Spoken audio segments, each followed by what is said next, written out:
पास्काच्या दुसऱ्या सातोळ्यांतलो मंगळार. सुवावाप्रमाणे जेजू क्रिस्ताचें शुभ वर्तमान. अध्याय 3 ओळ 7 ते 15. जेजून निकोदेमाक म्हटलें, नव्यान जल्मूंक जाय अशें हांवें तुका म्हटलां म्हूण तूं अजाप जावं नाका. वारें आपणाक जाय तेवशिल्यान मारता आनी तूं ताचो आवाज आयकताय, पूण तें खंय थावन येता वो खंय वेता तें तूं नकळय. जो कोण ओतम्या थावन जल्मला ताचे सवें तशेंच घडटा. निकोदेमान ताका परत म्हटलें, हें कशें जावं येता?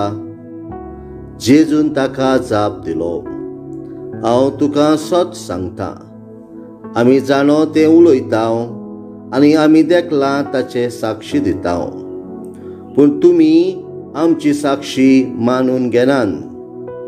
तुमकां संवसाराच्या वस्तूची खबर सांगता तेन्ना तुमी सत मानिनात. सर्गीच्या वस्तूची खबर सांगीन तर तुमी ती कशी सत मानशात? सर्गार थावन देंवलोल्या आनी सर्गार रावतल्या मनशाच्या पुता बगर कोणूच सर्गार चडूंक ना. जसो मोजेसान अरण्यान सरव उबारलो तसोच मनशाच्या पुताक उबारूंक जाय. ताचेर विस्वास ठेवतल्या समेस्तांक सासणाचें जिवीत मेळच्याक देवान आपल्या एकल्याच पुताक दिलो. इतलो ताणें संवसाराचो मोग केलो.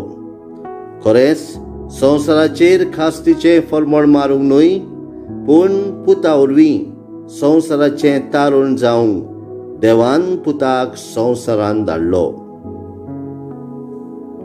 जेजू क्रिस्ताचें शुभ वर्तमान. हें वाखाणी तुका क्रिस्ता. नियाळ. प्रितीच्या भावा भयणांनो, आयज आमकां देव नव्या जिविताक जल्मूंक आव्हान करता. हें आव्हान आमी स्विकारतले जाल्यार आमच्या जिवितांतलें सगळें सोडून देवाच्या हातान आमचें पूर्ण समर्पण करूंक गरजेचें. आत्मो आपणाक जाय तेवशिल्यान वेता आनी न्हय आमकां जाय ती वाटेन. ह्या पासत आमी आमची खोशी न्हय बगर देवाची खोशी करता तेन्ना आमी नव्या जिविताक जल्मता. तुरायच्या दिसा आमकां देवाची कृपा मागोन आमकां दर एका मनशाक देवाची खोशी करून नव्या जिवितान भितर सरूंक मागोया. आमेन.